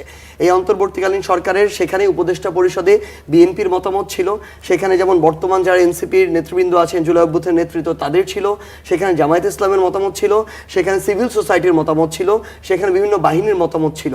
সামগ্রিকভাবে যেই জায়গায় স্ট্রিক্টলি না এসেছে তাকে উপদেষ্টা পরিষদে নেয়াই হয় নাই। সো এখানে সবার মতামতের ভিত্তিতে যারা অভ্যুত্থানের সরাসরি অংশগ্রহণ এরকম কি করেছিল, ঘটনা আছে যে উপদেষ্টা পরিষদে না এসছে এবং তাকে নেওয়া হয় নাই? হ্যাঁ অবশ্যই এরকম বেশ কয়েকজন কার আছে। মতো এরকম কোনো না, নাম আমি ছিল? একদম স্পেসিফিক নাম আপনাকে এখন বলছি না, কিন্তু এরকম অন্তত 10টা নাম আছে, যেই 10টা নাম উপদেষ্টা না, পরিষদে। সেই নামগুলো কোথায়? মিডিয়ায় আসে নাই, বা আমরাও জানি না, না, একেবারে হ্যাঁ, সাংবাদিকরা জানি না কিছুই। এরকম এটা মিডিয়াতে নিয়ে আসা হয় নাই, কিন্তু মনে করেন সাপোজ মানে সেই ভোটটা কোথায়, ভোটাভুটিটা কোথায় হয়েছে? না, এটা এরকম মানে একদম যারা বিএনপির ধরেন টপ ফোরামের 2-3 জন, জুলাইয়ের নেতৃত্বের ধরেন 2-3 জন, জামায়াতের এরকম যারা শীর্ষ নেতৃত্ব, তাদের জায়গা থেকে যখন নামটা প্রস্তাব করা হয়, ধরেন বিএনপি যে কোনো একজন ব্যক্তির বিষয়ে বলা হয়েছে যে না ওনাকে উপদেষ্টা পরিষদে রাখা যাবে না, তাকে আর রাখা হয় নাই, একদম স্ট্রিক্টলি যখন না এসেছে। না, এটা কি 5 আগস্টে যখন ওই যে শেখ 5 হাসিনা, আগস্টের 5-6 এই তারিখের মধ্যে, এই তারিখের মধ্যে। 5-6-7 সরকার গঠনের পূর্বেই, 8 তারিখের পূর্বেই। এবং ওই জায়গায় যখন সবার মতামতের ভিত্তিতে এই জিনিসটা হয়, তখন এই অন্তর্বর্তীকালীন সরকার জনগণের অভ্যুত্থানের রক্তের শহীদের ম্যান্ডেট নিয়ে এসেছে। সেই অন্তর্বর্তীকালীন সরকার এই ঐক্যমত্য কমিশন গঠন করলো, যেই ঐক্যমত্য কমিশনে প্রত্যেকটা রাজনৈতিক দল অংশগ্রহণ করেছে। তাহলে আমরা যদি এই ঐক্যমত্য কমিশনকে কোনো হিসাবে না ধরি, এই গণভোটকে আমরা ইলিগাল বলি, আমরা এটা বলি যে ফিউচার পার্লামেন্টকে কেউ কোনো কিছু বাধ্য করতে পারে না, তাহলে এই ফিউচার পার্লামেন্টই তো নাই আসলে। এই পার্লামেন্ট তো 29 সালে আসার কথা, তাহলে তো সব কিছুই নাই হয়ে যায়। সো আমার জায়গা থেকে আমরা এইটুকু বলতে চাই যে দেখেন, একটা অভ্যুত্থান হয়েছে, অভ্যুত্থানের পরিপ্রেক্ষিতে অন্তর্বর্তীকালীন সরকার ঐক্যমত্য কমিশন হয়েছে, প্রত্যেকটা জায়গায় সাধারণ মানুষ থেকে শুরু করে সকল রাজনৈতিক দলের অংশগ্রহণ ছিল। সেই অংশগ্রহণের ভিত্তিতে জুলাই সনদের এই যে 84টা যে আমরা এখানে আমরা স্টেপ পেয়েছি বা ধারা পেয়েছি, এই প্রত্যেকটা জায়গায় কিছু দলের নোট অফ ডিসেন্ট থাকতে পারে। একটা দলের কয়েকটা জায়গায় নোট অফ ডিসেন্ট মানে সেটা একটা দেশের জন্য বাদ দিয়ে দিতে হবে, এটা তো হইতে পারে না। সামগ্রিকভাবে বিএনপির দলগত জায়গা থেকে কিছু নোট অফ ডিসেন্ট ছিল, কিন্তু আমরা আমাদের জায়গা থেকে মনে করেছি যে এই নোট অফ ডিসেন্টটা যদি আমরা আমাদের জায়গা থেকে রেখে এবং ওই শর্ত সাপেক্ষে এটাতে যাই, তাহলে আলটিমেটলি ঘুরে ফিরে ওই স্বৈরাচার তৈরি হওয়ার যে পথটা, ওই পথটা থেকে যাবে। সেটা যে বিএনপির জন্য শুধু প্রযোজ্য হবে এমন না, ভবিষ্যতে অন্য যে কোনো রাজনৈতিক দলও স্বৈরাচার হয়ে ওঠার পথটা ওইখানে পেয়ে যাবে। এই জন্য ফাইনালি এটা গণভোটে গিয়েছে। গণভোটে জনগণ আবার ম্যান্ডেট দিয়েছে, সেই জায়গায় 4/3 ভোট জনগণ তাদের জায়গা থেকে ম্যান্ডেট দিয়ে এই জুলাই সনদের হ্যাঁ পক্ষে রায় দিয়েছে। এই বিষয়গুলো সামগ্রিক বিষয়। তাহলে দেখেন, সরাসরি রাজনৈতিক দল অংশগ্রহণ করলো, অন্তর্বর্তীকালীন সরকার করলো, ঐক্যমত্য কমিশনে বিভিন্ন স্টেক হোল্ডার যারা আছে একটা রাষ্ট্রের, বাংলাদেশের, তারা অংশগ্রহণ করলো, এবং সর্বশেষ আরেকবার এই জায়গায় গিয়ে গণভোটে এটা হ্যাঁ পাশ হয়ে আসলো। তারপরও যদি আমরা এটা বলি বা বিএনপি তাদের জায়গা থেকে সংবিধান সংস্কার পরিষদের সদস্য হিসাবে তাদের নির্বাচিত সংসদ সদস্যরা এখানে শপথ না নেয়, আমরা মনে করব যে তারা তাদের জায়গা থেকে জুলাইয়ের সাথে গাদ্দারি করছে, গণভোটের সাথে, জনগণের ম্যান্ডেটের সাথে, সামগ্রিকভাবে মানুষের যে আকাঙ্ক্ষা ছিল জুলাইয়ের সংস্কার পরিবর্তন, এই সব কিছুর সাথে গাদ্দারি করছে। আচ্ছা। আমরা প্রত্যাশা করব পরিষ্কার, জি। বিএনপি এই জিনিসটি করবে না। আচ্ছা। বিএনপির সংসদ সদস্যরা সংবিধান সংস্কার পরিষদ এবং একই সাথে সংসদ সদস্য হিসেবে তারা এই শপথটা নিবে। আচ্ছা ডক্টর জাহিদ, এবার আমার একটা কথা একটু বলার আছে, মানে অনেকগুলো অবৈধ কাজ হয়েছে, মানে অবৈধ না, অসাংবিধানিক, সংবিধানের বাইরের কাজ হয়েছে। এখন সংবিধানের বাইরের কাজ করার লাগে কখনো কখনো, এটা পৃথিবীর নিয়ম আছে, জন্য এটার প্রসেসও আছে কি করতে হয়। ধরুন আমরা এরশাদ পতনের পর আমাদের একজন প্রধান বিচারপতি গিয়ে এরশাদে ভাইস প্রেসিডেন্ট হলেন। আচ্ছা, উনি ভাইস প্রেসিডেন্ট সব হওয়ার পর এরশাদ তার হাতে ক্ষমতা দিয়ে চলে গেলেন, উনি ভাইস প্রেসিডেন্ট হলেন, এবং উনি শর্ত দিয়েছিলেন 3 মাস পর নির্বাচন দিয়ে উনি আবার প্রধান বিচারপতি হবেন। মানে একটা উদ্ভট ব্যাপার, তাই না? আমরা করে ফেললাম তো, করার পর পরবর্তী সংসদ এসে একটা সাংবিধানিক সংশোধনী করেছে, একাদশ সংশোধনী, অ্যামেন্ডমেন্ট করেছে। সো স্যার যে যা বলছে এগুলো জবাব হলো আগামী পার্লামেন্টে এগুলো সব র্যাটিফাইড হবে। যদি কেউ যার 2/3 মেজরিটি আছে, অন্তত এখনকার হিসাব মতে, যদি অন্য না হয় সে বা সবগুলো র্যাটিফাই করবে, যদি এটা র্যাটিফাই না করে, খেয়াল করেন, কারণ হলো এই যে 29 সালে নির্বাচন হওয়ার কথা, সেটা না, আসলে এটা ভুল কথা, পার্লামেন্ট আগেই ভেঙে যেতে পারে। ভেঙেছে অন্য একটা জিনিস, 3 মাসের মধ্যে নির্বাচন হওয়ার কথা ছিল, 29-এ নির্বাচন হতে হবে এটা কথা না। যে কোনো পার্লামেন্টের মধ্যে তো সেটা তো তত্ত্বাবধায়ক সিস্টেম। না না না না না, এরা কি তত্ত্বাবধায়ক সরকার ছিল? মানে সংবিধানের কোথাও কি আছে যে অভ্যুত্থান হলে 3 মাসের মধ্যে হতে হবে? আমি একটু বলি, সংবিধান থেকে তো আমরা বেরোই নাই, সমস্যাটা ওই জায়গায়। এই জন্য সার্জিসদের উচিত ছিল, ওনারা হচ্ছে কি একটা হাইব্রিড কথাবার্তা বলছেন। মিস্টার ফরহাদ মজহার বরং রাইট কথা বলেছিলেন, ওনার সাথে এই ব্যাপারে আমার নিজস্ব ডিবেটও ছিল প্রচুর। উনি রাইট কথা বলেছেন, সেটা হচ্ছে আপনারা কনস্টিটিউশন বাদ দিয়ে স্থগিত করে একটা বিপ্লবী সরকার করেন। সমস্যা হচ্ছে আমাদের এটা বিপ্লবী সরকার না, ওনারা আবার এই কনস্টিটিউশনের মধ্যে থেকে বিপ্লবী কথাবার্তা বলছে, দ্যাটস দ্য প্রবলেম। আমি একটু খেয়াল করেন, সংবিধানে আছে, তত্ত্বাবধায়ক সরকারের না, আমাদের সংবিধানে আছে পার্লামেন্টের আয়ু কতদিন হবে। যদি সে পূর্ণাঙ্গ টেনিওর ফুলফিল করে তাহলে শেষ হওয়ার 3 মাস আগে, আর যদি আগে ভেঙে যায় তাহলে ভেঙে যাওয়ার 3 মাসের মধ্যে, পরবর্তী 3 মাসের মধ্যে। সো এটা আমরা করি নাই, এই যে করি নাই, এটা কিন্তু আমাদেরকে র্যাটিফাই করতে হবে, দ্যাটস ট্রু। তত্ত্বাবধায়ক সরকার, এখন ইন্টারিম সরকার, তত্ত্বাবধায়ক ইন্টারিম সরকার যা যা করলো, এর অনেক কিছু আমাদের সংবিধান মতো হয় নাই। আমাদের একটা রেফারেন্স আমরা নিয়েছি আর্টিকেল 206 থেকে, সো এটা বৈধ, এটা চ্যালেঞ্জ করা যায় নাই, এগুলো র্যাটিফিকেশন লাগবে। এটাই আমি বলতে যাচ্ছি, কারো 2/3 মেজরিটি আছে, এটা এখন তাদের চয়েসের ব্যাপার যে সে যদি র্যাটিফাই করবে কি করবে না। এই যে উনি বলছেন যে এগুলো সব ইললিগাল না, কারণ যদি আপনি আফটার সেশন আপনি যদি এগুলো র্যাটিফাই করে ফেলেন, আপনি যদি কনস্টিটিউশনের পার্ট করে ফেলেন, তাহলে এই অবৈধতা বৈধতা হয়ে যায়। এটা হচ্ছে মূল বিষয়। আমি আবারও বলি, সব রাজনৈতিক দল মেনেছে, সমস্যাটা কোথায় রয়েছে? তারা যদি না চায় এখন এই যে পার্লামেন্টের উচ্চ কক্ষ নিম্ন কক্ষ হবে না। আমি একটু বলি, এই যে রাজনৈতিক দলগুলো, মানে বিএনপির সমালোচনা আমি আপনার সাথে অন্য চ্যানেলে সংস্কার নিয়ে করেছি। আপার হাউসে যদি পিআর না হয় তাহলে আপার হাউসের দরকার নাই, আমি অন রেকর্ড এই কথা বহুবার বলেছি। এখনো সেটাই আছে, আমার এখনো সেটাই আছে, কিন্তু আমার অন্য একটা আলোচনা আছে। বিএনপি একমত হয়েছে, একেবারেই ভুল কথা, বিএনপির সাথে সিরিয়াস একটা ফ্রড করা হয়েছে, এটা অন্যায়, that's the problem. BNP despite all the criticisms, আচ্ছা বিএনপি শুধু এখানে না, কতে যেটা আছে কমিশনগুলোর মধ্যে একটা বিএনপি পুরোপুরি ছাড় দিয়েছে, বাকিগুলো তার নোট অফ ডিসেন্ট আছে। আমি এটাও সঠিক মনে করি না, কারণ কনস্টিটিউশনের বা বাইরে স্ট্যাটুটরি যেসব কমিশন আছে এগুলো সরকারের পার্ট না, এগুলো ভিন্নভাবে গঠিত হওয়া উচিত, আই এগ্রি। কিন্তু প্রশ্ন হচ্ছে, বিএনপি প্রথম দিন থেকে এটা বলেছে এবং বিএনপি প্রচন্ড সমালোচিত হয়েছে মানুষের কাছে, কিন্তু বিএনপি মিথ্যাচার করে নাই যে আমি এটা করব। সেজন্য বিএনপি সব সময় বলেছে যে আমি আমার নোট অফ ডিসেন্টটা, জুলাই সনদ 18 অক্টোবর বা 17 অক্টোবর যেভাবে সাইন্ড হয়েছে সেভাবে সে সংস্কার করতে চায়। গণভোটে এসে সরকার একটা ট্রিক করেছে, that's the main problem in fact. সেই জন্য যে কনসেনসাসের কথা সার্জিস বলছেন, আমি আবারও বলছি, কিন্তু আমাকে ভুল বুঝবেন না, ভুল সঠিকের প্রশ্ন না। একটা স্টেক হোল্ডার সে ঠিক মতো কাজটা করতে পারলো কিনা, তার সাথে করা হলো কিনা। একটা ছোট উদাহরণ দেই, গণভোটের ট্রিকটা কোথায়। আচ্ছা, আমাদের রেগুলার ধরুন সার্জিসদের কথা মতে এটা একটা পার্লামেন্ট এবং কনস্টিটিউয়েন্ট অ্যাসেম্বলি হলো, হ্যাঁ, একটা নতুন সংবিধানই লিখবো আমরা, ধরেন ওখানে আপার হাউসের কথা আসলো, ডিবেট হলো, সবাই রাজি হলো আপার হাউস হবে, হ্যাঁ জয়যুক্ত হয়েছে, তাই তো। এরপর আসলো কিভাবে গঠন করা হবে, এই যে এই নির্বাচনটার পর ধরেন আলোচনা করতে করতে করতে করতে ডিবেট করতে করতে কি দাঁড়ালো, মানামানি হলো না। তারপরে তো গণভোটের আসছি, সিদ্ধান্ত। না না না না গণভোটের না, একটু খেয়াল করেন। তখন ভোট হবে, পিআর হাত তোলেন, সার্জিসরা হাত তুললেন, দেখলো হাত উঠলো ৭৭টা, কিন্তু লোয়ার হাউসের যে সিট তার প্রপোর্শনে হবে, বিএনপি ভোট দেবে ২১২-১৩টা, জিতলোকে বিএনপি। সো আপার হাউস হবে এবং সেটা হবে লোয়ার হাউসের সিটের প্রপোর্শনে, সংবিধানে সেটা লেখা হতো। এই সংবিধানটা যেত গণভোটে, খেয়াল করেন প্রবলেমটা কোন জায়গায় হলো। আচ্ছা, এটা সার্জিসের পথ, সার্জিসরা কিন্তু এটাই বলছেন এবং সারা পৃথিবীতে এভাবে সংবিধান লেখা হয়, কিন্তু ওনারা ট্রিক করলেন যেটা, ওটা আগে ওখানে লিখে দিয়ে পাশ করিয়ে এনে বলছে তোমাকে এটা করতে হবে। দ্যাটস আটারলি রং।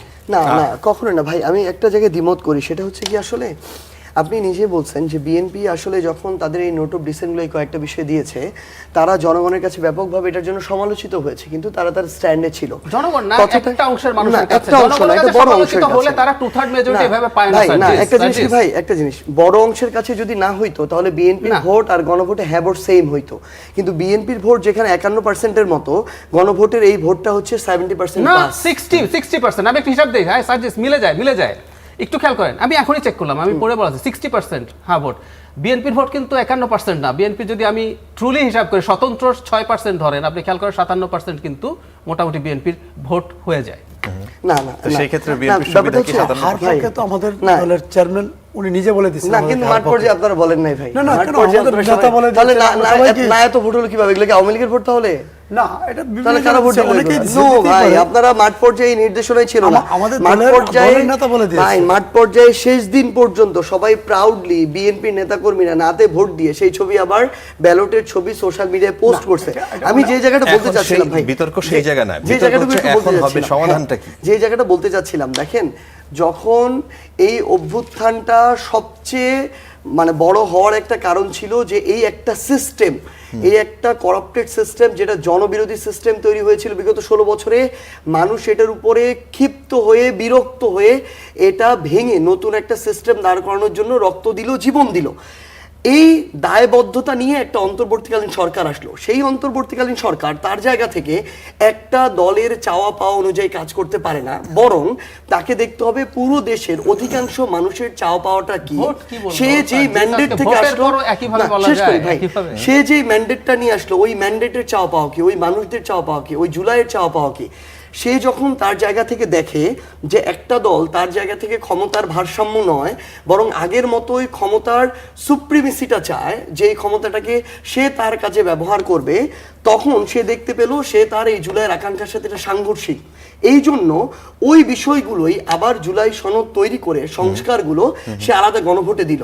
মানুষ যদি তাদের জায়গা থেকে মনে করতো এটা হওয়ার প্রয়োজন ছিল না, তাহলে মানুষ তাদের জায়গা থেকে না ভোট দিত।